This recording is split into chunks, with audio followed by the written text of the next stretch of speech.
I filled it in. No time for the doubt, they counted me out, I'm getting it in, yeah. No time for no loss, I'm paying the cost, I'm in it to win, yeah. Refuse, mine, it can't be diffused. If you ain't thinking the same, then we playing by different rules. You can't see the vision, we living at different views. Until we complete the mission, keep getting up, never snooze. I walked a mile in my shoes, had the mind of a fool, chasing diamonds and jewels. Trust me, I was confused. Started minding my business and used my mind as a tool. Ended up finding my purpose and found the time to get to it. They told me I couldn't do it, they told me I couldn't make it. They sold it, could never break it. That's sadly mistaken. I need a piece of the pie, I want it so bad I can taste it. They told me like Toby, keep on running toes, they gon' take a few to lose. Built to win, apply myself, I filled it in. No time for the doubt, they counted me out, I'm getting it in, yeah. No time for no loss, I pay for the cost, I'm winning to win, yeah. Refuse to lose, I'm built to win. Apply myself, I filled it in. No time for the doubt, they counted me out, I'm getting it in, yeah. No time for no loss, I'm paying the cost, I'm in it to win, yeah. Refuse. Welcome back to CTC. I'm your gracious host, Carl, and I'm back with another episode. And today, we're going to recap Saturday's game, the Army-Navy game, which was a really good game, and the LA Bowl, Boise State, Washington, which it was a beatdown for sure. It was definitely a beatdown. Now, before I do that, I'd like to ask that you like, comment, share, subscribe. It helps the channel, it helps the network, it helps my channel, CTC, by way of the Refuse to Lose Network. And we're just going to hop right into it. We're going to start with the Army-Navy game, which, like I said, was a really good game. Nice back and forth. It did look like Army at first may run away with it. They scored a touchdown on their first drive. It took 7 minutes and 21 seconds off the clock. And in typical military academy fashion, long scoring drives. Army ties the game up with that because Navy struck first. Then Army would go on to take another 8 minutes and 21 seconds off the clock to kick a field goal to go up 10-7. They will ultimately kick 2 more field goals and be up at halftime 16-10.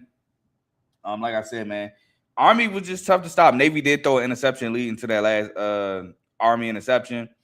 And I thought, dang, this is another year where the team posed to win, lose. Last year, if y'all remember, Army was favored in that matchup. Navy got like 3 takeaways against Army and ended up winning by like multiple possessions. I was like, dang, this is about to happen again. But then Navy comes out. I believe Navy scores. Navy doesn't score.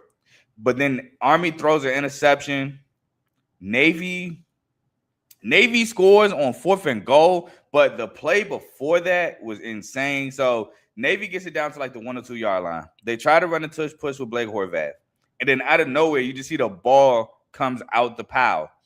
And Army's right there. The Army defender has it, but instead of trying to fall on it, he tried to scoop it and run. And I believe Alex Texa is the guy that knocks it out. No, I think Eli Heinrich knocks it out, and Alex Texa is the one that falls on it. It's either Texa knocks it out and Heinrich falls on it. I always say his name wrong.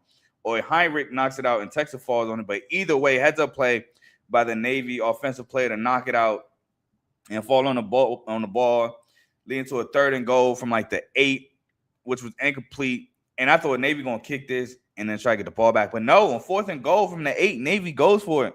And who else but, in my opinion, the MVP of the game, Eli Heinrich, beats his man 1-on-1 with like a little, I want to say like a little bang 8 skinny post, and scores the touchdown to go up 17-16. So now Army has the ball, and Army throws another interception. I believe it was, Army throws another interception, or it was a turnover on downs, but I want to say it was an interception. Navy gets the ball back with 1 first down, winning the ball game. And on 3rd and 3, Blake Horvath keeps, and he gets hit, and in the pile, you see the ball pop up. And I'm like, oh, man, Army about to get a chance. But he catches it, and he goes down, and he's short, and you just see Army come out with the football. And they call it a fumble. And they say Army recovers. But after review, he was actually down. And the Army defender took it away from Horvath when he was down after he caught his own fumble. So it's now 4th and 1. Army has no timeouts. They were a little bit above the 2-minute warning, but that don't matter. They convert. They go to the 2-minute timeout. 2-minute timeout. College football's called the 2-minute timeout, not the 2-minute warning. My apologies. And then they just knee it out. And who else but again the MVP Eli Heinrich gets the first down and ends it for Navy to win their second Commander-in-Chief trophy in 2 years. So 2 years straight, they won the Commander-in-Chief trophy, 17-16. The game was played at M&T Bank Stadium in Baltimore. It was a great game. A lot of Army came out and threw the ball more than I expected. Kale Helms actually looked pretty decent. Now he did throw the interception down the right sideline, or on the right sideline, I should say. That was a play by the Navy defender, but like I said, Army came out and looked unstoppable. But Navy, I believe, held Army. I want to say if they didn't shut them out, they held them to 3 points. Maybe it was 13 at 10 at halftime or something like that. But the Navy defense did a great job capitalizing on opportunities, and they ultimately won the game. I mean, in large part of recovering 2 big fumbles as well. So shout out to the Navy midshipmen right here in Annapolis, Maryland. Well, I'm not currently in Annapolis, but in Maryland, for getting that Commander-in-Chief trophy. And good luck in the bowl game. I forgot who they play in the bowl game, but we'll talk about that when we get there. We'll move on, though, to the LA Bowl. The LA Bowl was just a beatdown, man. This was supposed to be the last LA Bowl. Boise State gets absolutely demolished, 38-10 by Washington. Now, I will say early on it was close. And what I mean by close is like Boise State got a big kickoff, got field goal range, kicked the field goal. Washington started driving down. It looked like they might drive down and score a touchdown, but I want to say it was a penalty with like a drive killer, and they settled for a field goal. Then it was kind of back and forth. Nobody could score until a busted coverage on a blitz left Denzel Boston wide open on a deep post for a touchdown. And that busted coverage felt like it blew the game open for the Washington Huskers.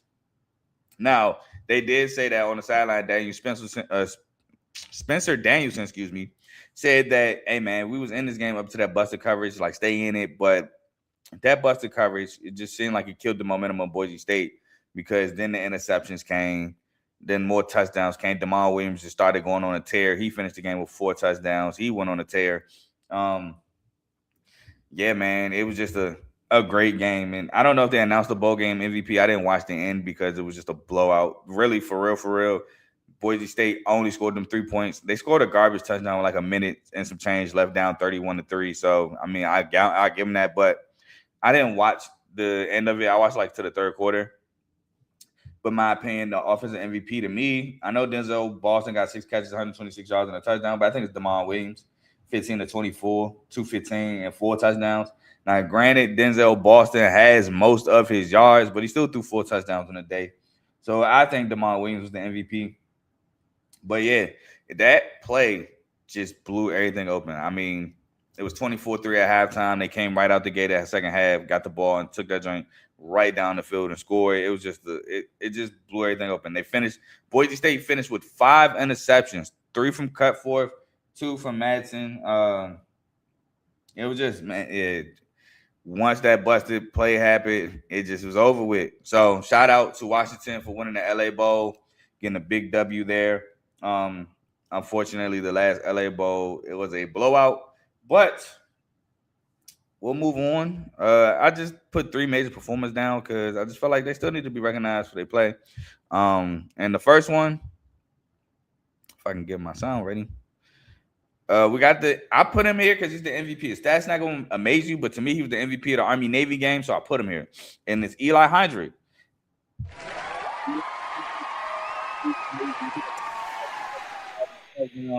Including the game-winning touchdown. I mean, his touchdown was the game-winning touchdown, so has to throw him in there. I wanted to throw Blake Horvath in there, but, I mean, yeah, he had 100 yards rushing, but he had a touchdown to pick, so I ain't put him in there. But shout out to him, though. He had a good game.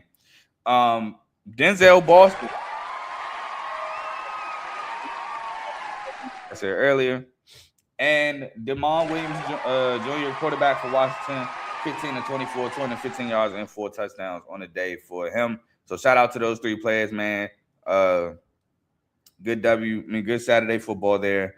Now I do have to give Fernando Mendoza his recognition for winning the Heisman. So we'll loop it real quick, but shout out Mendoza for being the first Indiana Hoosier to win the Heisman Trophy. A part of the 13-0 Big Ten championship season so far to date. Now, I did say I would have voted Pavia, but I figured Mendoza would win, and he won by a landslide. It wasn't even close. So shout out to him. He finished the year, again, to repeat his numbers, he finished the year with 226 of 316, 71.5% completion percentage, 2,980 passing yards, 33 touchdowns through the air, and 6 interceptions, while also adding 240 rushing yards and 6 rushing touchdowns. So he had a total of 39 touchdowns on the year and just above 3,000 total yards of offense for the quarterback of Indiana. I will say it was well deserved. Like, I'm not going to sit here and say he didn't deserve it. You have that type of year and win the Big Ten, beat Ohio State, who was top in the country, to do it.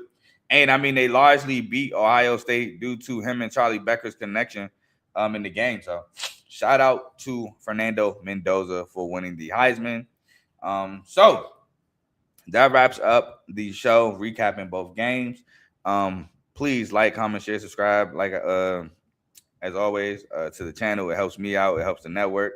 Speaking of the network, we have multiple shows on the network. We have the main show featuring Joe, Tomo, and Dave live Tuesday and Fridays at 7 to about 8:30ish. We have Unfazed. I'm going to keep saying Tuesdays. I don't know if they're going live today, but it's from 9 o'clock Eastern, 8 o'clock Central, so about 10:30ish. That's Joe and AJ. We have BWT Baseball with Teddy. All your baseball needs. I'm pretty sure he's going to go over the World Baseball Classic. So tune in to Teddy for your baseball needs. We got FFC Fantasy Football with Coach Coombs. Hey, Tom O, you know I'm about to ask you, bro. I hope you represent it. Playoffs in fantasy football probably has started. Hey, this is probably championship week for a lot of fantasy leagues. So shout out to Coach Coombs giving you fantasy football tidbits and stuff like that. We have Dave's Doghouse Highlights and Lowlights of Sport. We have RBO Real Ballers Only NBA Show featuring Vaughn. And we have Indie Red Corner featuring Tomo, Ricky, and Ty. They do boxing content on Sundays. Not every Sunday, but when they do go live, it is on Sundays around 6:30, 7 o'clock. So make sure y'all tune in to them there. So that's all the shows we have on the network. Lastly, hey, man, bowl week starts today. We got Jack State, Troy, and I think the Salute the Service Bowl today. So I'll be back with another episode around like 6 o'clock to talk about the bowls from today until Friday, not including the playoffs. The playoffs will have its own episode. So we're going to do, I believe it's 5 bowls, maybe 6. And it's 6 bowls in the next episode around 6 o'clock. I know we got Troy, Jack State. We got Old Dominion, South Florida. We got NC State and Memphis, I believe, on Friday. We have, do I remember the other 3? Let's see. We got, no, maybe I don't. I don't know. I got my phone right here, so I'll pull it up. But as I try to remember, I don't think I can remember the other. I'm trying to remember the other 3. I know Wednesday is 2. It's NC, it's Old Dominion, USF. I can't remember. Oh, I got it right here. Louisiana, Delaware. All right, that's Wednesday. And then Thursday, we got Mo State, Missouri State, versus Arkansas State. And then Friday, we got Kennesaw State, Western Michigan, Memphis, and NC State. So those are the 6 bowls that we got coming up, minus the playoffs, because the playoffs get their own episode. Also, one more thing I got to explain. So you see my record, the Pick'em, 146.79. I went 2-0 last week, or past Saturday. Picked Navy, I picked Washington. The bowl record, 1-0, is included in that, but I'm separating records. There will be a third. There will be the playoffs. That will have its individual record, which will be included in the Pick'em, but I'm, just for some organization. How I did in the playoffs will also be up there once the playoffs start. So just explaining that a little bit. But y'all enjoy the rest of y'all Tuesday. I'm telling y'all, it's tough for me to pick these bowl games. I already didn't flip-flop back and forth on a couple of them. So I'm about to try my best to pick these bowls and get this content ready for y'all around 6 o'clock. But I'm gone. Peace.